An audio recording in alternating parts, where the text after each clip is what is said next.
We're going to have some fun today, chess kids, so buckle up and get ready for some tactical wizardry. Today it's all about two squares, f2 and f7. Why are these squares so important? Well, only the king guards these squares to begin the game. That makes this square vulnerable. And if you don't know what that word means, well, you just got a little spelling lesson. Vulnerable means weak. You've got to pay particular attention to these two squares to start the game. Most of you have already figured this out because at some point in our life, everyone loses to the 4-move checkmate. The 4-move checkmate is, of course, when the queen comes out really early on and we double team f7.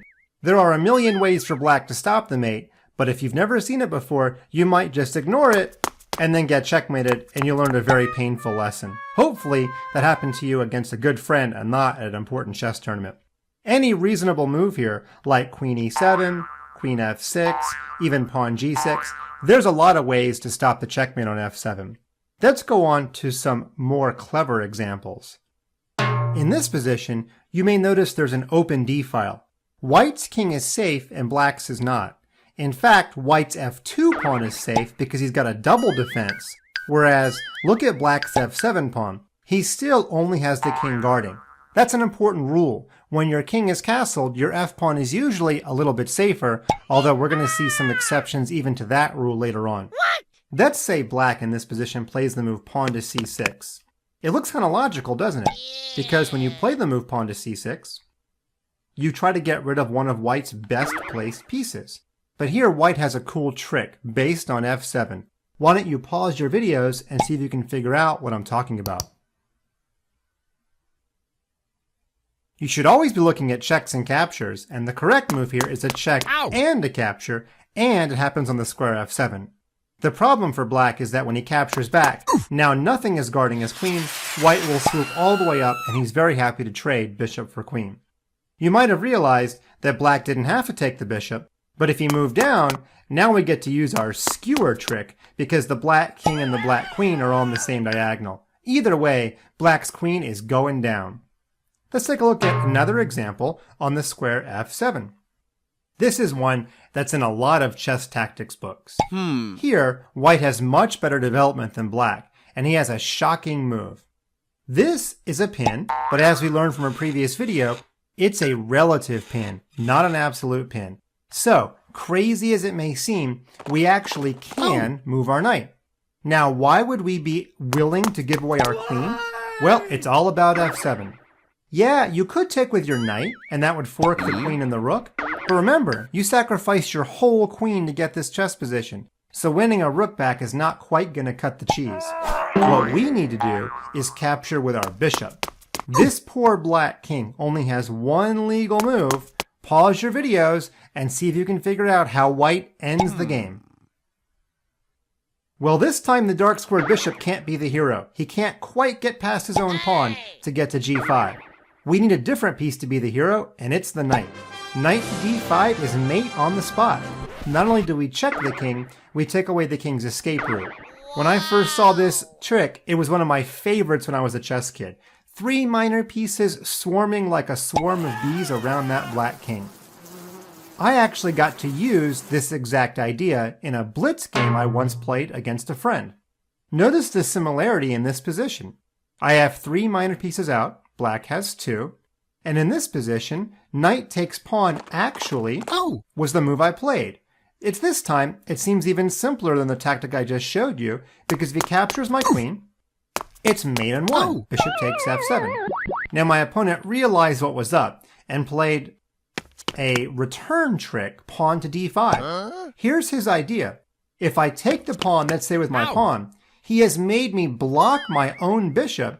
Then he'll take my queen and he'll laugh at me because my bishop can't quite get to f7. But I had a return trick in store for him. I captured the pawn with my knight. Now it still looks like my bishop's blocked. So he went ahead and took my queen. Why was I willing to give away my queen? Pause your videos and see if you can figure out the forced checkmate that FunMasterMike played here as white. Well, you probably realize I've got to move my knight to reopen my bishop, but I don't want to go back to some lazy square like c3. Black can actually guard his f7 pawn by playing bishop to h5, and there is no checkmate. I have to give check with my knight. There's 2 checks, but only one that works. If you take this pawn, black will take with his queen, and his king will have what's called a flight square. He will run away. So the only winning move is the shocking, the amazing knight f6 check. Black only has one move, which is to capture, and even though I'm down a queen and a knight, we have our famous bishop takes f7 checkmate. I've got 2 more cool positions for you, both played by the legendary Bobby Fischer. Bobby Fischer was white in this chess position at a US championship. Now it looks like black's f7 pawn is safe. After all, he is castled, but Fischer took it anyway. Bishop takes f7 check, and black resigned on the 10th move of the game. If he doesn't take that bishop, the knight will just hop in for a devastating fort. But if he does take the bishop, black's diagonal here is so weak that the queen takes the place of the bishop, and there is no good response to queen takes rook. Black's going to be down a boatload of material, and against Bobby Fischer, that's all she wrote.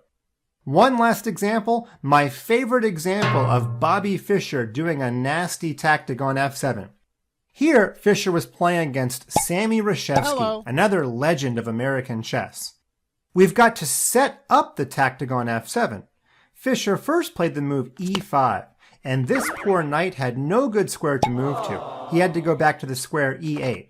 Now it looks like f7 is perfectly fine. Here, there's only one attacker, which is this bishop, but there's 2 defenders. How could one possibly defeat 2? Well, Fischer wasn't the world champion for nothing. He looks at captures that most mortal people would gloss over. He played bishop takes f7 check. Seems impossible, but here's the idea. If the rook takes the bishop, now knight to e6 is a genius trap of the black queen, because this pawn on d7 is pinned. If you take my knight, you lose your queen. Look at that. So Reshevsky could have captured with his king, but now the move knight to e6 would have happened anyway. Oh my goodness.